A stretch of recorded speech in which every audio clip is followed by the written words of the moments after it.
Welcome to the GDPR Weekly Show, one of the top 5 GDPR podcasts worldwide. Here is what's coming up in this week's episode. Welcome to episode 182 of the GDPR Weekly Show. And coming up in this week's episode, we have news that Meta could shut down Facebook and Instagram in Europe and the UK during 2022 because of constraints placed on it by GDPR.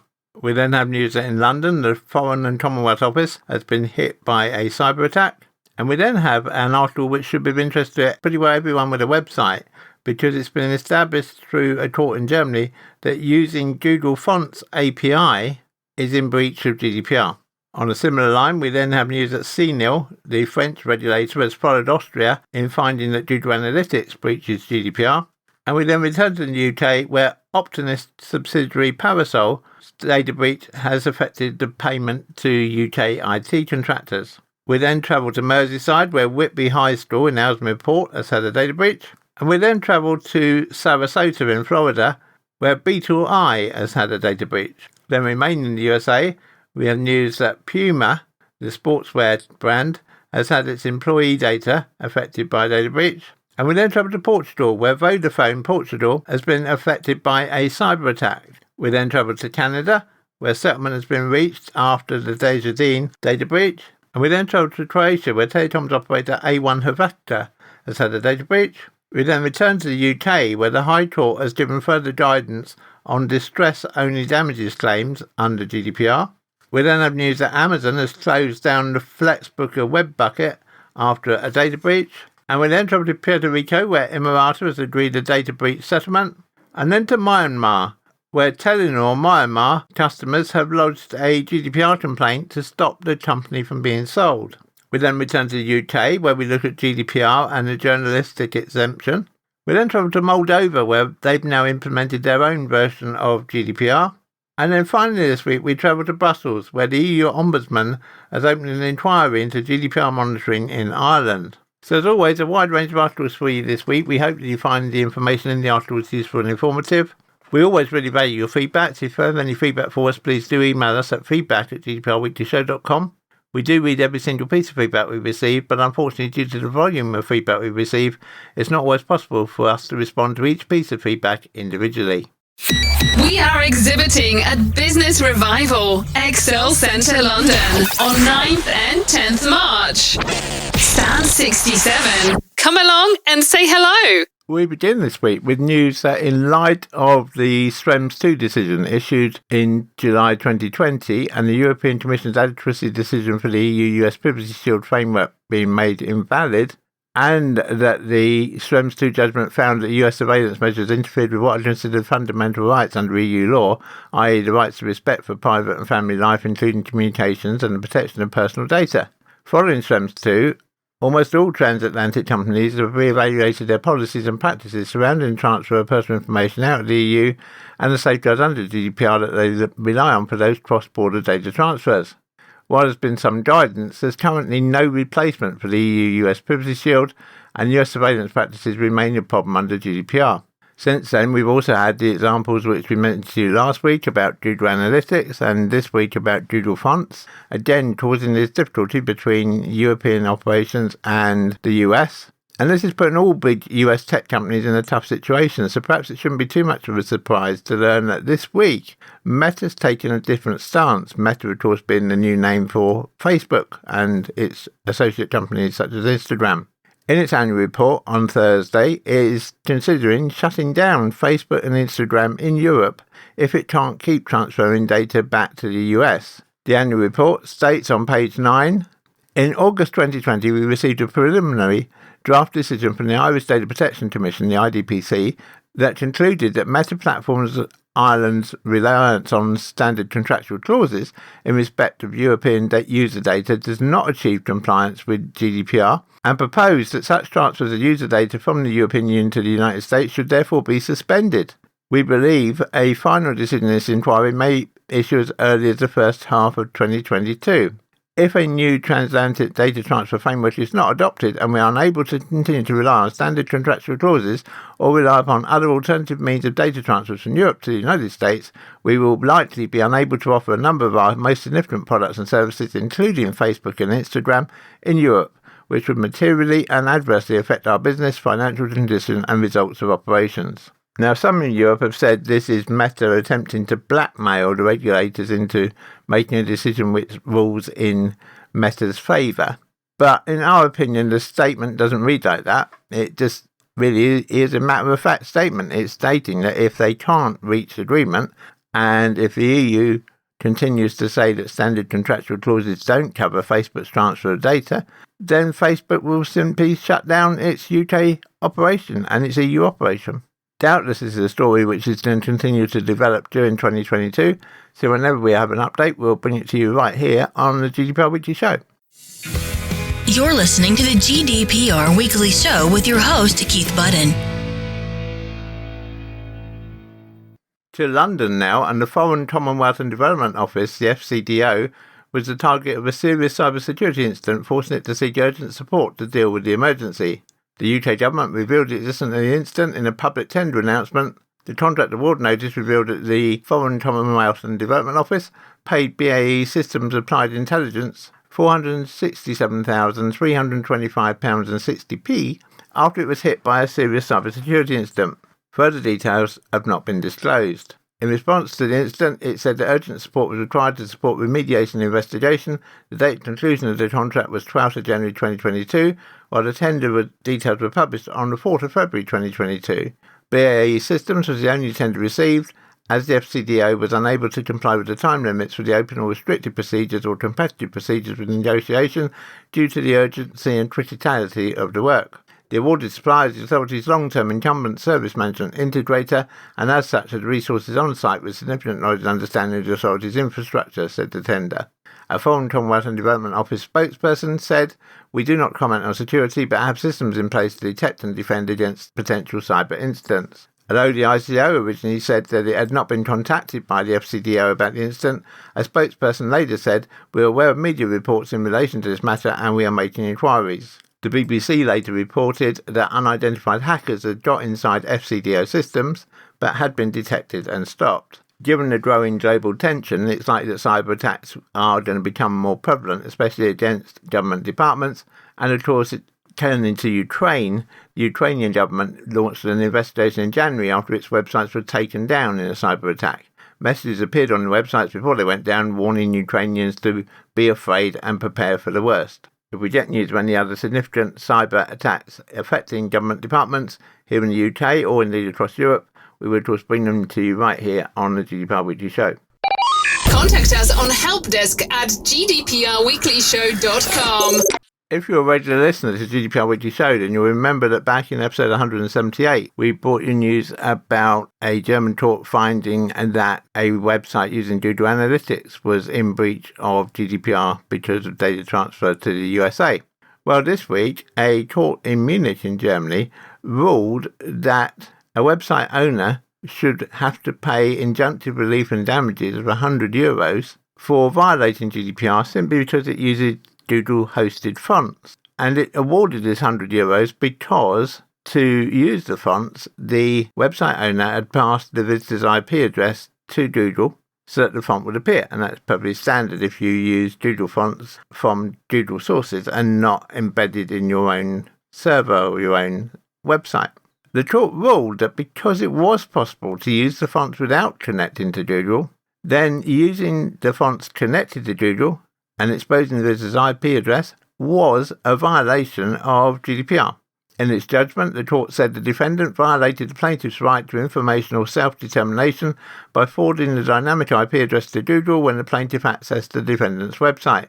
The automatic transmission of the IP address by the defendant to Google was an inadmissible encroachment on the plaintiff's general personality rights under data protection law, since the plaintiff in this encroachment was undisputably not in accordance with Section 13, Paragraph 2, Old Version, Article 6, Paragraph 1, Subparagraph A of GDPR regarding consent.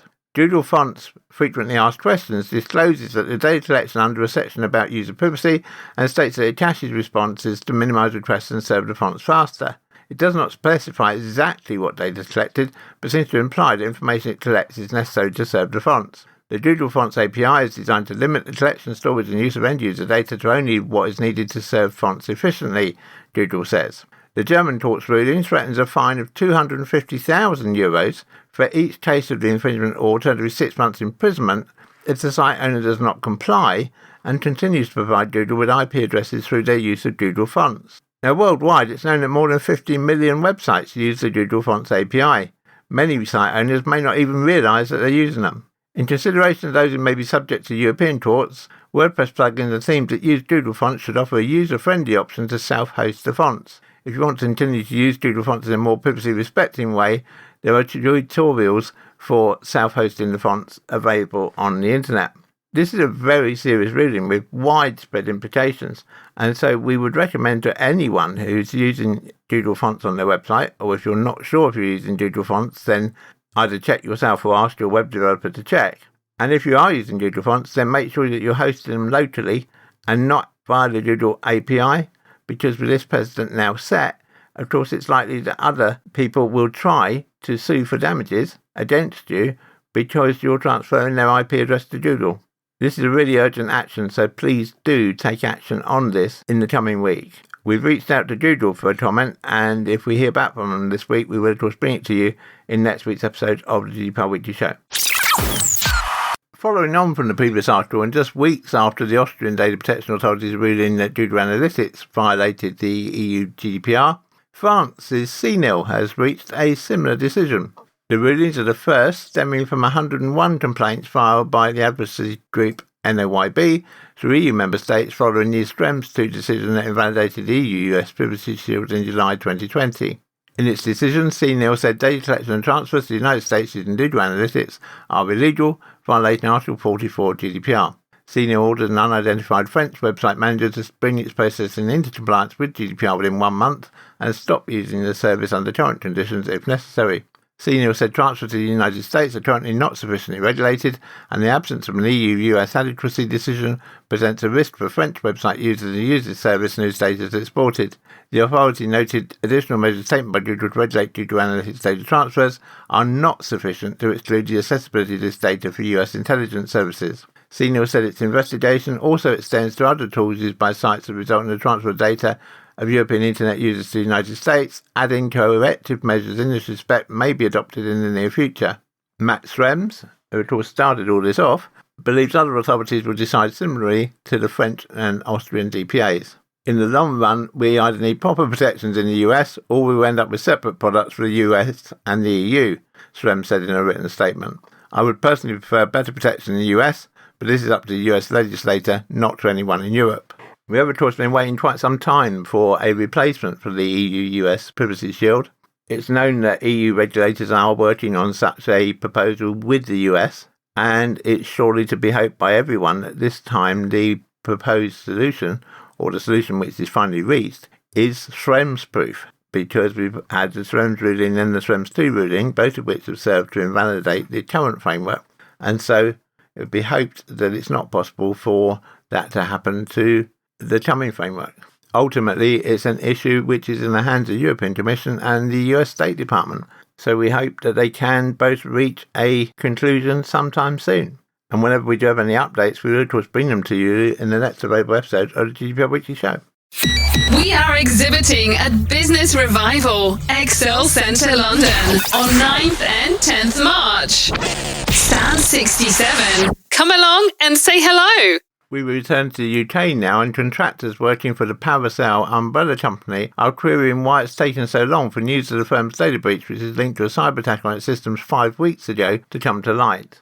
Parasol has confirmed the incident occurred and that it may have led to personal data of contractors becoming compromised. The attack, which happened in January 2022, prompted Parasol to proactively disable and remove its customer-facing systems from the web in the days that followed, and has led to widespread disruption to the payday cycles of thousands of contractors across the UK.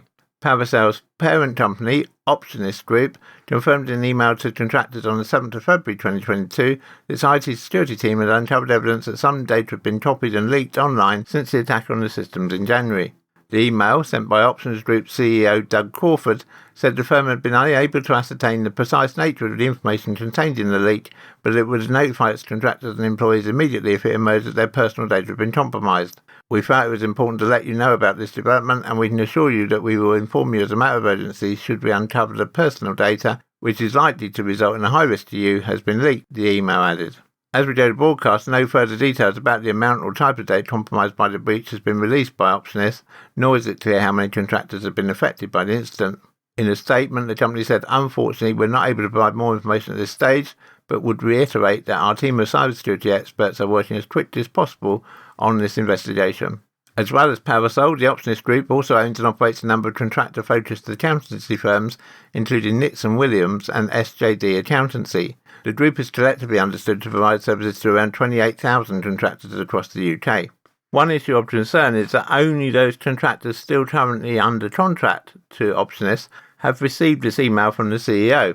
When we queried whether contractors who stopped working in recent weeks for Optinis Group should have been included in the data breach mail-out, the company said, "We are investigating the precise nature of this information as a priority and communicating with those who may have been impacted." The company also said that it had partnered up with credit reporting firm Experian to provide contractors with a dedicated helpline that they can use to raise any queries they have about the data breach. However, many of the contractors are now calling for the firm to go one step further and provide them with free access to Experian's paid-for credit monitoring and identity theft detection services in the wake of the data breach. When we have any further news on this from Optinis or indeed from the UK ICO, we will of course bring it to you in the next available episode of the GDPR Weekly Show. You're listening to the GDPR Weekly Show with your host, Keith Budden. To Ellesmere Port in Merseyside now, and parents are being warned over a suspected data breach at their children's school. Dozens of parents have reported receiving scam emails this week from a sender pretending to be from the Whitby High School in Ellesmere Port. The emails were sent to parents and guardians of current and former pupils at the school and contained a link which they were asked to follow. We have contacted the school and they've confirmed that they are investigating the data breach and the source of the emails.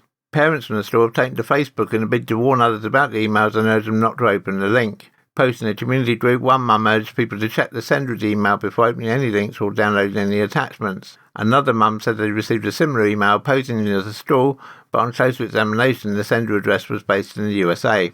A school spokesperson said the school was aware of the data breach and is currently investigating.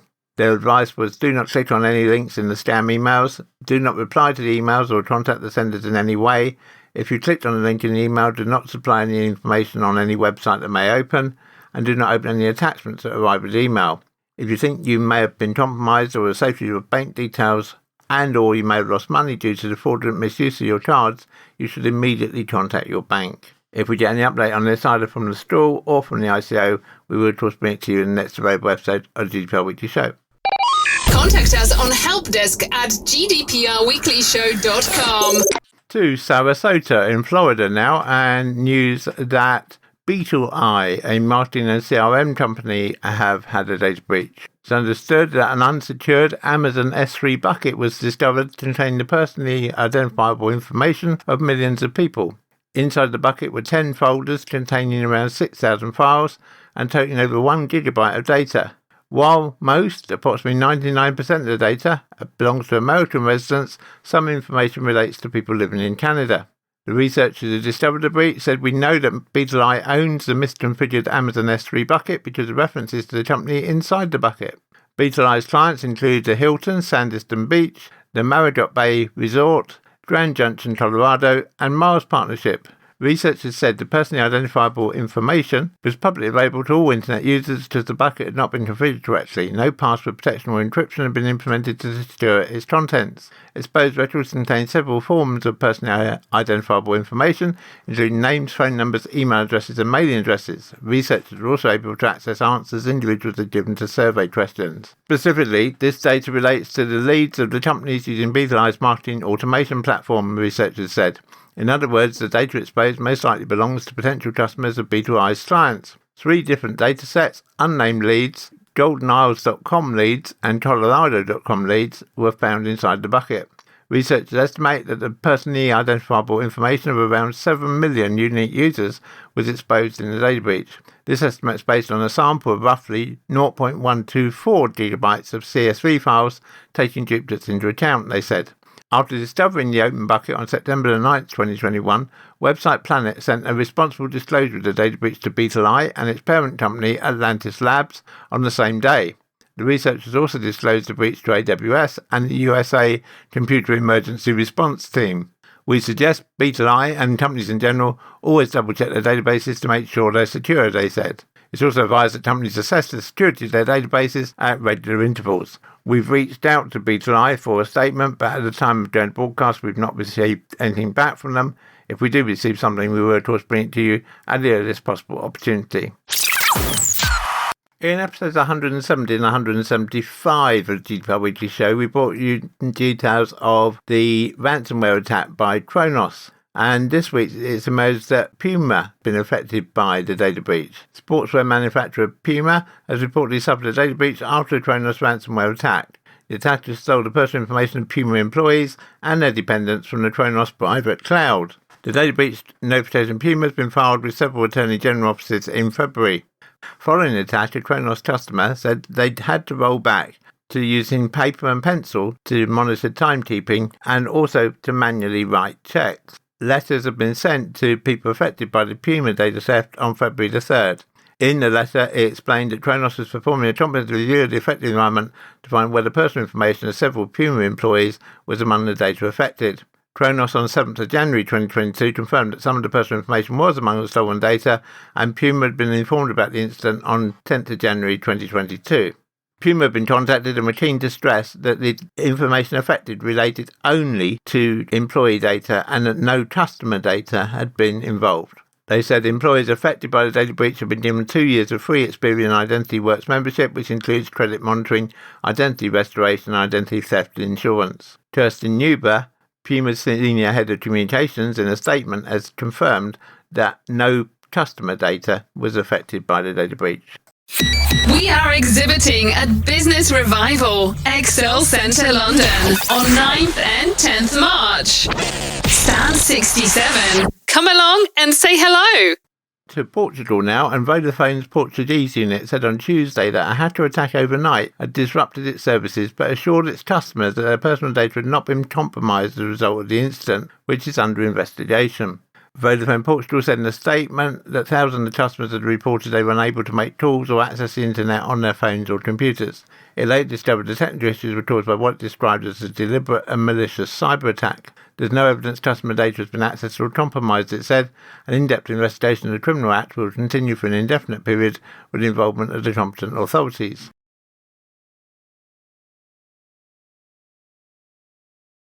The attack on Vodafone came a month after the websites of one of Portugal's biggest newspapers and of a major broadcaster were hacked. Both media organisations remain unable to access their websites. Vodafone Portugal said it was determined to restore normality of service and mobile use was gradually recovering. The 4G network remains unavailable, but customers in most of the country can use 3G. You're listening to the GDPR Weekly Show with your host, Keith Budden. Back in episodes 80, 123 and 175 of the GDPR Weekly Show, we brought you details of the data breach at Desjardins. And this week, a data breach settlement was pre-approved by the Superior Court of Quebec in Canada. A total of 4.2 million members and 137,000 business clients were affected by the data breach way back in 2019. The Superior Court of Quebec pre-approved a settlement agreement between the Desjardins Group and the plaintiffs represented by law firms Sistins, Demers and Kudler-Kandenstein on the 7th of February. The settlement, which is in connection to the privacy breach announced in June 2019, allows for a maximum amount of $200,852,500 to be paid out as individual recovery to eligible individuals who file a claim. These include current and former Desjardins banking members, current and former clients with a credit card or in-store financing, or anyone who received a letter informing them of the situation. Those affected by the breach can file two types of claims under the settlement agreement. They can claim up to $90 Canadian if they were impacted by the situation announced in June 2019, or up to $1,000 if their identity was stolen after the 1st of January 2017. In 2019, Desjardins announced that an unauthorised use of internal data by an employee had led to the breach of personal information of some 4.2 million members and 137,000 business clients, compromising their social insurance numbers, addresses and details of their banking habits. The Desjardins Group is the largest association of credit unions in North America.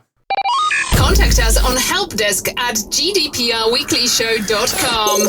To Croatia now, and Croatian phone carrier A1 Hrvatska has disclosed a data breach exposing the personal information of 10% of its customers, which is roughly 200,000 people. The announcement does not provide many details other than that they suffered a cybersecurity incident involving the unauthorised access of one of their user databases, which contains sensitive personal information. The type of information that's been accessed is understood to include full names, personal identification numbers, physical addresses and telephone numbers. A1 Hrvatska emphasises that the information on bank cards and online accounts has not been compromised, as the Access database didn't contain those details. This critical part was confirmed by a computer forensics team that investigated the incident and analysed the logs to determine what had been stolen. A1 Hrvatska says they're directly notifying customers whose information was exposed in this breach. Meanwhile, the Zagreb police have already received a criminal report and are investigating the attack. A1 Croatia takes this embarrassing situation extremely seriously, and immediately after the first signs of suspicion of unauthorised access to the user base, immediately and without delay prevented further unauthorised access and took additional protection measures, the company said in a statement. A1 Croatia adheres to the highest security standards and data protection, and we will continue to make additional investments in improving the security environment. The recurrence of this security incident is not possible and has not had, and will not have, any effect on the provision of services to customers.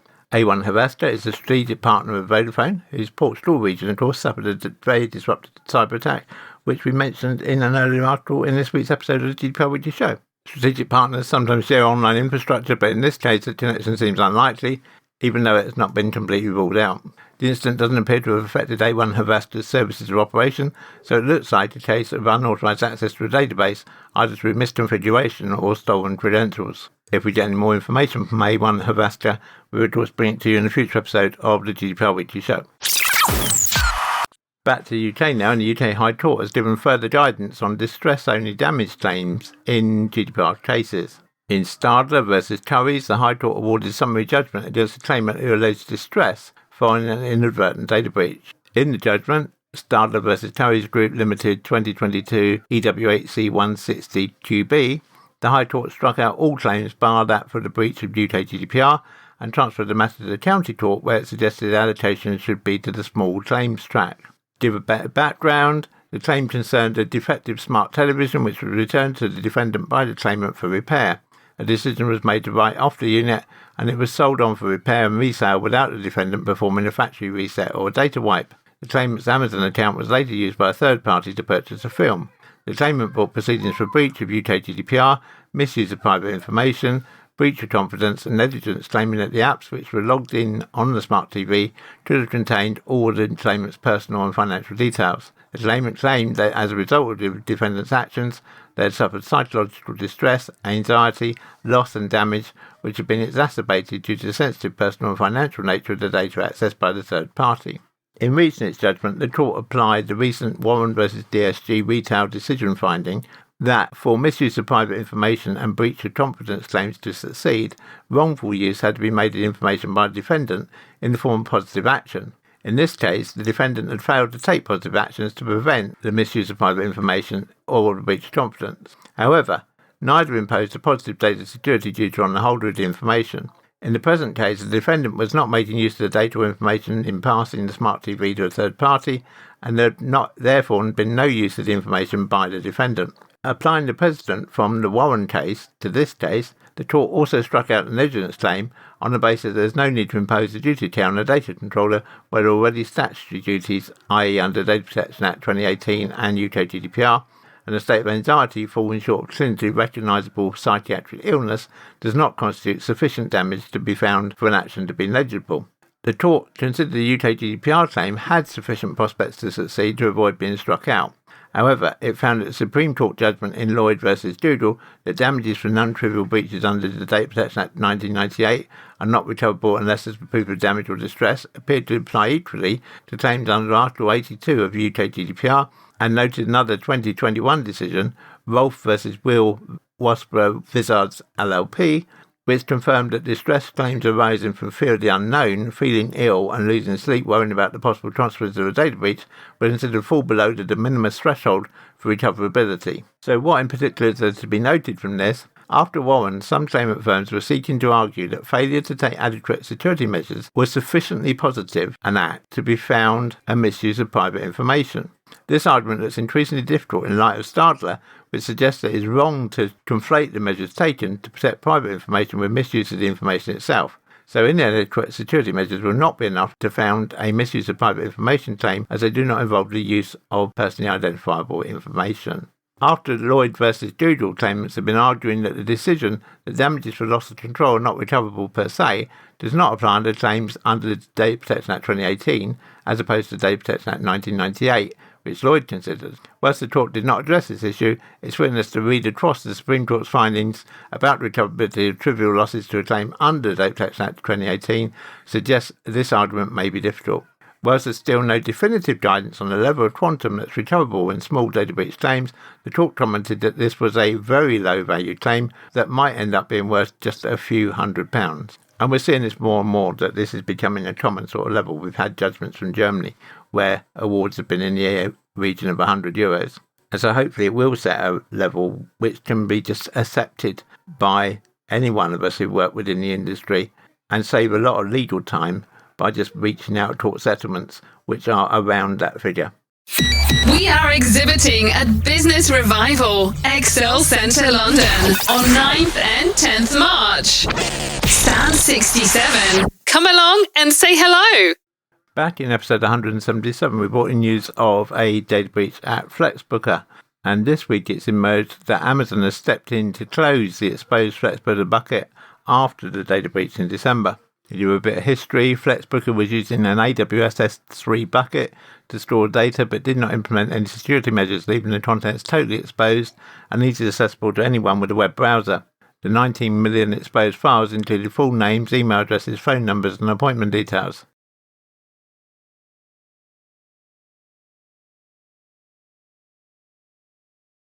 In January, FlexBooker apologised for the data breach that involved the sensitive information of 37 million users. At the time, the company said a portion of its customer database had been breached after its AWS servers were compromised on December the 23rd. FlexBooker said their system data storage was also accessed and downloaded as part of the attack. They added that they worked with Amazon to restore a backup and they were able to bring operations back in about 12 hours. We sent a notification to affected parties and have worked with Amazon Web Services, our hosting provider, to ensure that our accounts are resecured, a spokesperson said. We deeply apologise for the inconvenience caused by this issue. A few days after the breach was secured, hackers on the dark web were once again selling private data apparently owned by FlexBooker. It's not clear if this was from the previous breach or was a new breach. A FlexBooker spokesperson confirmed that no payment details were included in the information which had been stolen, but that the last 3 digits of card numbers were included, but not the full card information, the expiration date or the CVV. You're listening to the GDPR Weekly Show with your host, Keith Budden.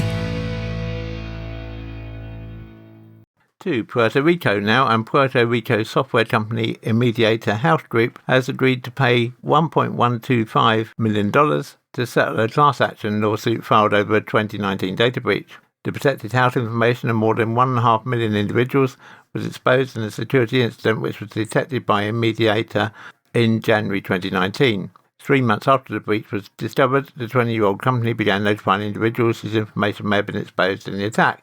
In a statement released on April 26, 2019, the company said that a web page setting that permitted search engines to index internal web pages that Inmeriata used for business operations had caused some electronic health information to be viewable online. Inmeriata provides clearinghouse services and a full suite of software and business process outsourcing solutions for health plans, hospitals, IPAs and independent physicians. Information exposed in the incident may have included some of Inmeriata's customers' patients' addresses, names, dates of birth, gender and medical claim information. For some patients, social security numbers may also have been involved. In April 2019, a class action lawsuit, Justice Serrano et al. Versus Inmeriata Core, and Inmeriata Health Group Core was filed on behalf of the victims. The lawsuit alleged that Inmeriata had neglected to implement appropriate security measures to protect individuals' health information. It also accused the company of being too slow to send out breach notification letters to impacted individuals. It appears that errors were made by a mediator's mailing vendor, which caused notification letters to be sent to the wrong patients. While a mediator has not admitted any wrongdoing in relation to the data breach, the company has opted to settle the case by setting up a $1.125 million fund to cover claims from the plaintiffs and class members.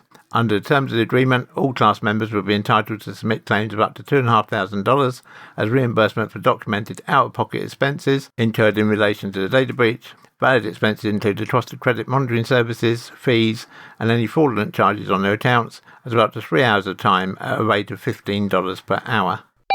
Contact us on helpdesk@gdprweeklyshow.com. To Myanmar now, and a Myanmar resident, on behalf of 18 million Telenor subscribers in Myanmar, has filed a complaint to the Norwegian Data Protection Authority against Telenor, accusing the firm of violating the privacy of its Myanmar users. The complaint comes 7 months after Telenor said it would sell its Myanmar business to Lebanese investment firm M1 Group, which has formed a partnership with a Myanmar enterprise with ties to the military government. The complaint was filed by Norway-based law firm Sands on behalf of Telenor's customers in Myanmar. Sands claims that Telenor's sale will involve the transfer of data harvested from customers in Myanmar and breaches GDPR. The complaint argues that the GDPR applies to the sale of Telenor's Myanmar subsidiary.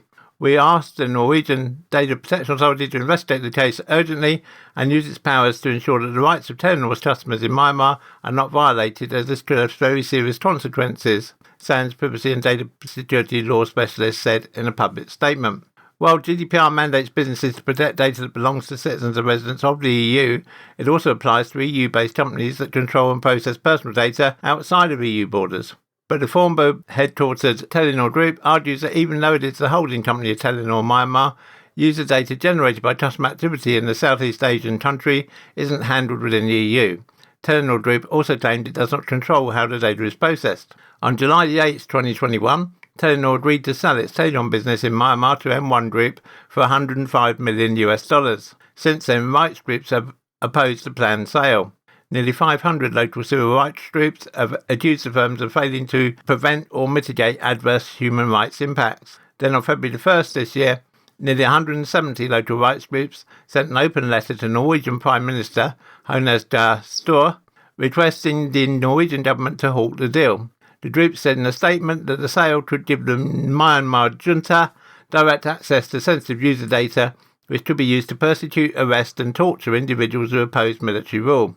Telenor's spokesperson said it is impossible for the company to remain in Myanmar, so the company is caught between adhering to local laws, upholding company values, and following international law and human rights principles. In such a severe and volatile security situation, there are no simple solutions. We have to balance several difficult considerations and have come to the conclusion that a sale is the least detrimental solution to our employees, customers and the community. In the sale process, assessments of human rights, privacy and the safety of our employees have been key considerations, the spokesperson said. The transfer of ownership is expected to be completed by February the 15th, with military-linked gemstone and petrol conglomerate set to become the major shareholder, with a 70% to 80% stake in Telenor Myanmar, per a local report by Myanmar Now on February the 4th, citing a source with knowledge of the deal. In January, Reuters reported that the Myanmar junta had privately appointed a partnership between M1 Group and Shibyan Phu, citing three sources close to the matter. The junta rejected the sale of Telenor Myanmar in 2021 when M1 Group was the sole buyer, but it endorsed a partnership between M1 Group and Shibyan Phu, one source told Reuters, saying that the military government preferred the involvement of a local buyer. However, Telenor's spokesperson emphasised that the company is still awaiting regulatory approval for the sale of Telenor Myanmar to M1 Group. The 24th of January this year saw the close of the ICO's consultation on its new code of practice on journalism. The new code will have statutory force, which means it will be admissible as evidence in court. Section 1 of the code deals with how to balance journalism and privacy and the application of the Journalistic Exemption. However, it clarifies that special purposes exemption is wider than the journalism exemption under the Data Protection Act 1998, as journalism is only one of the possible special purposes. Campaigning is repeatedly singled out as another example. The ICO also comments that the emphasis is on the independent judgment of the controller as to what is in the public interest, although being able to demonstrate this will be important, and particularly demonstrating that you have actively considered it. So where applied with a view to the publication of journalistic material, the journalistic exemption can cover any personal data processed with the intention of making it available to the public. Whether or not it will be eventually published is not relevant, and background information collected as part of a journalistic's day-to-day material is also covered both before and after publication.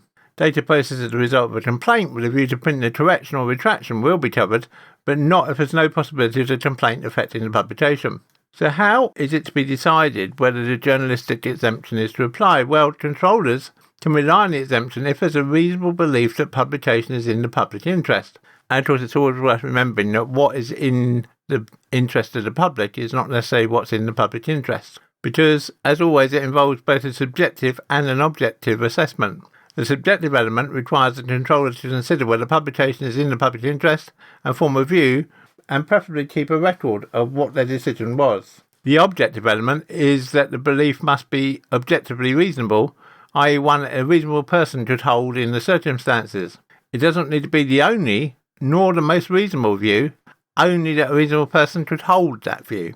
The ICO points to defamation law as for further guidance on what constitutes reasonable belief in the context of public interest. And the other thing to bear in mind here is it's not the journalists themselves, it's whoever their data controller is whose belief matters. Because although responsibility for decisions may be delegated to the relevant individuals, the decisions still rest with whoever is the data controller. Specific circumstances must also be considered. These include the likelihood and severity of any harm to individuals or other public interests, the nature of the information and the contribution it would be likely to make to the public interest, and whether the information is already in the public domain. This does not mean that public interest requirement is automatically satisfied if the information is already in the public domain. There will be a stronger public interest in publication where the publication adds to understanding or corrects misinformation, and a weaker one where publication would not greatly add to understanding. As we said, the important thing is the controller must be able to demonstrate that they did consider all the options and make a decision. The ICO says that this should not be an onerous requirement, as most journalistic organisations already have suitable policies and procedures in place in accordance with industry codes which can be adapted to include data protection considerations. Again, the greater the likely impact of the publication, the more detailed record keeping should be, and the higher the degree of scrutiny. It's recognised, of course, that this is always a question of judgment. Whether or not a journalistic exemption applies often involves nuanced decision-making. Journalists, editors and publishers should have processes and policies in place to help them apply the ICO and any other relevant guidance.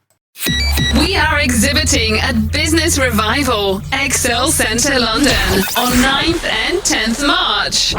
Stand 67. Come along and say hello. To Moldova now, and on the 11th November 2021, the Moldovan Parliament passed a series of legal amendments, Law 175/2021, including the existing law on personal data protection. Law 175/2021 entered into force on the 10th of January 2022 and partially transposes the European Union's GDPR.